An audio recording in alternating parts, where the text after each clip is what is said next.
আসসালামু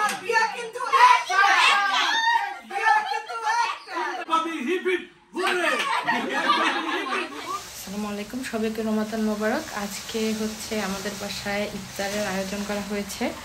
তো সেই ইফতার উপলক্ষে আমার আয়োজন চলছে।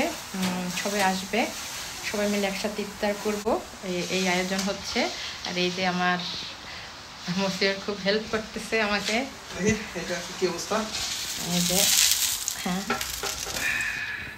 পেঁয়াজটা ভেজে নিতেছি, সব আইটেমগুলো ভাজতেছি। বিরিয়ানিটা মোটামুটি প্রিপেয়ার হয়ে গেছে, এখন ওভেনে দিয়ে দেওয়া হবে বেরেস্তা দিয়ে। তৈরি করা বানানো হইতেছে এখানে। হেল্প করতেছে আমাকে।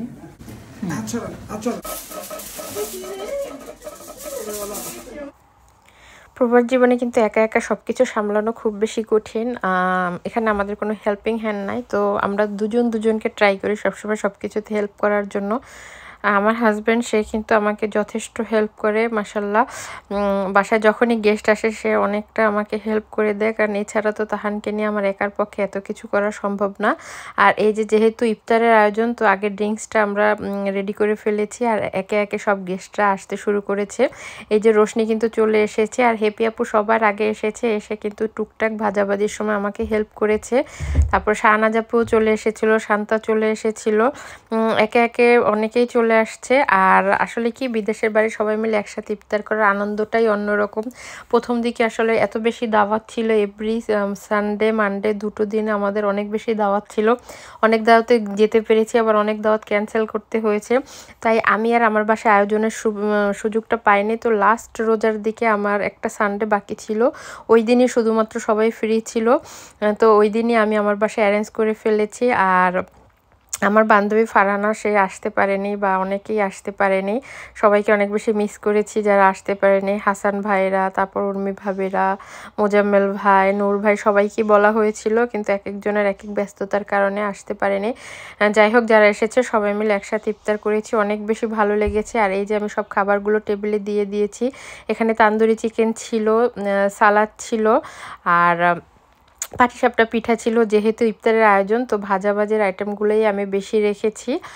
আর এই তো চপ ছিল, বেগুনি, পেঁয়াজু, বুট, যেগুলো আর কি নর্মালি ইফতারিতে থাকে সেগুলো সবই রেখেছি।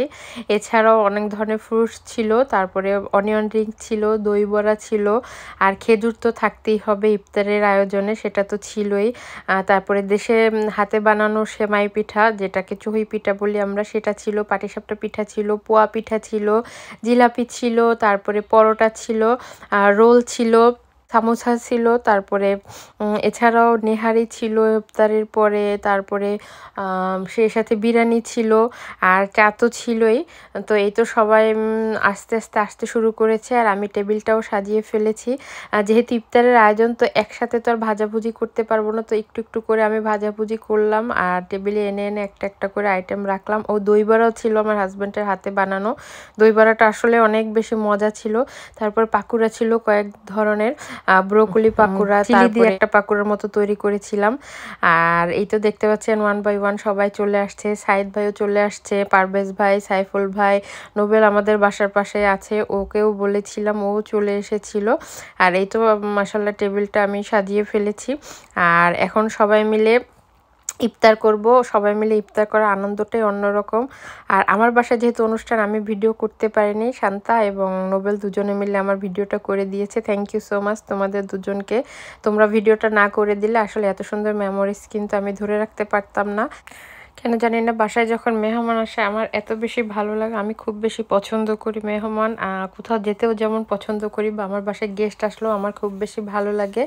আর এটা না ছোটোবেলা থেকে দেখে দেখে আমি ইউজ টু। আমরা আসলে যৌথ ফ্যামিলিতে বড় হয়েছি। আমি আমার বাবা বা মাকে দেখেছি, তারা অতিথিদের খুব বেশি আপ্যায়ন করতো, এবং আমার আম্মু কখনোই বিরক্ত হতো না মেহমান আসলে। আর আব্বুর কথা কি বলবো, আব্বু তো মানে মেহমান আসলে একদম এত পরিমাণে পাগল হয়ে সে একদম বাজার করা শুরু করে দিত। তো সেই অভ্যাসটা আমার মধ্যেও আছে, এবং আমার শ্বশুরও এই টাইপেরই ছিল। তো আমরা দুজনেই মেহমান খুব বেশি পছন্দ করি। সবাইকে নিয়ে আসলে যদি ডাল ভাতও খাই, সেটাও কিন্তু অনেক বেশি আনন্দের। আর এই যে এইদিকে বাচ্চাগুলো খাচ্ছে, আর এইদিকে আমরা বড়রা সবাই বসে গেছি। সাইদ ভাই মুড়ি মাখা কই আমাদের, আমরা মুড়ি মাখার অপেক্ষা থাকতে থাকতে এখানে সাইদ ভাই নিজে নিজে বসে মাখা। হ্যাঁ এত রেটে বসো মুড়ি যাবে মেখে আসো। হ্যাঁ তাইলে কি খাবে আপু? তাইলে রহস্য বেড়ে গেছে। একটা খাওয়ার জন্য কি আমি এক পাতিল বানাইছি? না আমরা এখন রিস্ক নেব না, পেটটা একটু খালি হোক তারপরে, তাই না? হ্যাঁ এখন রিস্ক নেব না ভাইয়া। তুমি কিছু খাবে না? না দেখবে শুধু ঠিক আছে। কলা দিয়ে দিছে, একটু কলা দিয়ে দিছে। কলা খাইতে গেছে সারা দিন আছে সে কিছু খাই এই তো কলা থেকে যে দুটো রুটি খাই বাবু দেখেন খাই না খাবে ওদিকে তুমি সুন্দর ছিল সেরাটন অর্ডার করছি চলে আসলো না লাগাবো চলে আসলো আমরা অর্ডার করলাম চলতেছে সবাই সাথ দেব মনের বলে তো বলি হরিণের মাংস খাবো চাও চলে আসবে 1 ঘন্টার মধ্যে।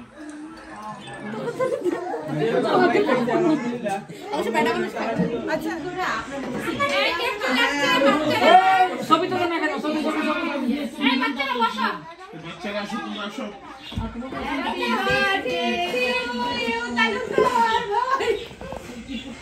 হ্যাপি বার্থডে দেখো দেন কি লেখা আছে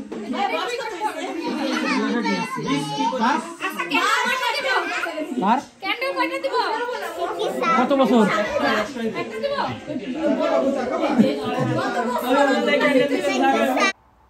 এই কেকটা অবশ্য নিয়ে এসেছিল সাইদ ভাই ওর বার্থডে উপলক্ষে। Thank you so much Saeed ভাইকে এত সুন্দর একটা কেক নিয়ে আসার জন্য।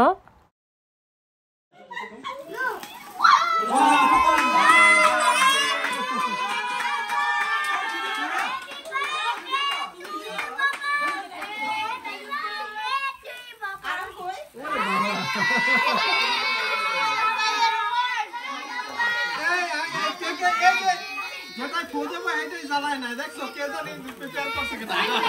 না ধরেছি তো প্রমাণ আছে কিন্তু।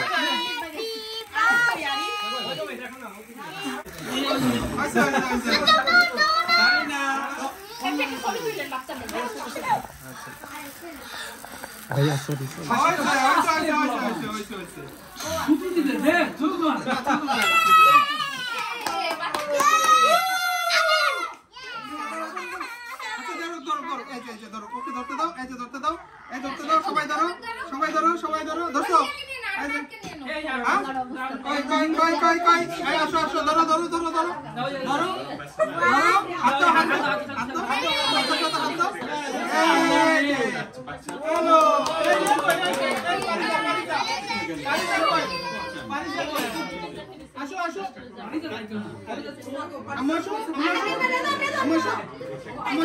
কাটালো কাটালো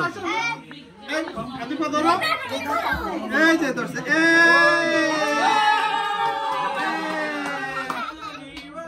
থ্যাংক ইউ এখন ছাড়ো সবাই ছাড়ো এই যে নাও তাহলে নাও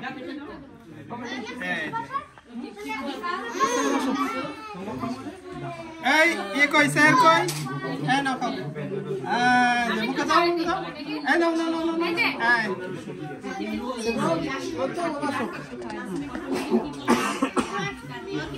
একটা পার্টি দিতেছি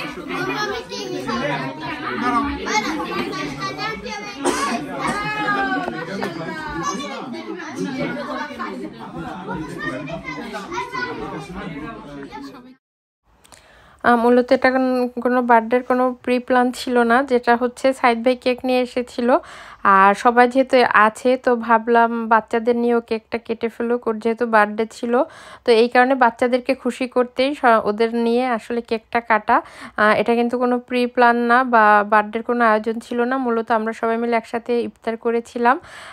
যেহেতু বাচ্চারা কেক কাটলে অনেক বেশি খুশি হয় তো ভাবলাম যে সাইদ ভাই যেহেতু কেকটা নিয়ে আসছে তো বাচ্চাদের নিয়ে ও কেকটা কাটুক, এই কারণে সবাইকে নিয়ে বাচ্চাদের কেকটা কাটা হলো। কেক কাটার পরে আমরা যেহেতু সবাই মুড়ি মাখা খাওয়ার জন্য ওয়েট করতেছিলাম তো সাইদ ভাই আমাদের জন্য মুড়ি মাখার অ্যারেঞ্জ করেছিল আর ফিনিশিংটা আমি দিয়ে দিয়েছি। এই তো এখন মুড়িটা মাখলাম, মুড়ি মেখে সবাই একসাথে মুড়ি মাখা খাবো। আসলে ইফতার করে মুড়ি মাখা না খেলে কিন্তু রোজা রোজা মনে হয় না। যাই হোক আমি এই তো মুড়িটা মেখে নিলাম আর আমার মনে হয় যে হাত দিয়ে মুড়িটা মাখালেই খুব বেশি ভালো লাগে। যাই হোক, এখন মুড়িটা মাখা হয়ে গিয়েছে, এখন সবাই মুড়ি মাখা খাচ্ছি আর আড্ডা দিচ্ছি বসে বসে। আমাদের কিন্তু অনেক মজার মজার আড্ডা হয়েছিল। শান্তা আপা বলতেছে কি যে শহীদ ভাই নিজের নামটা বলে গেছে, আমি যুদ্ধ করতেছি অলরেডি।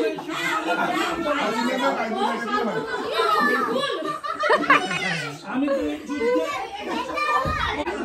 আরো একটা বিষয় বললি। আচ্ছা লাস্ট একটা কথা বলি, এরপরে আর বিয়ে নেয় মনে কথা হবে না। আজকে অমায়িক ভাবে নির্বাচিত হয়েছে সাইদ ভাই। কাদের জন্য? আমাদের জন্য। বেসিক্যালি বেঁচে গেছে বুঝিনি।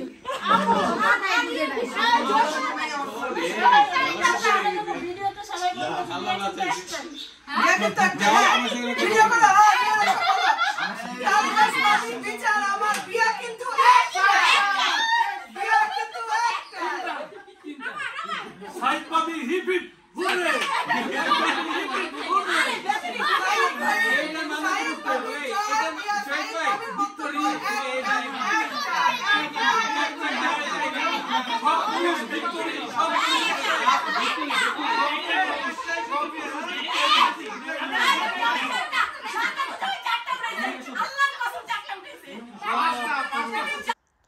আমরা সবাই যখন একসাথে হই এত পরিমাণে আড্ডা হয়, মজার মজার ফানি আড্ডা, যেগুলো আসলে সময় খুব দ্রুত চলে যায়, আমরা কেউ টেরই পাই না। আড্ডা দিতে দিতে সময় কখন চলে গিয়েছে।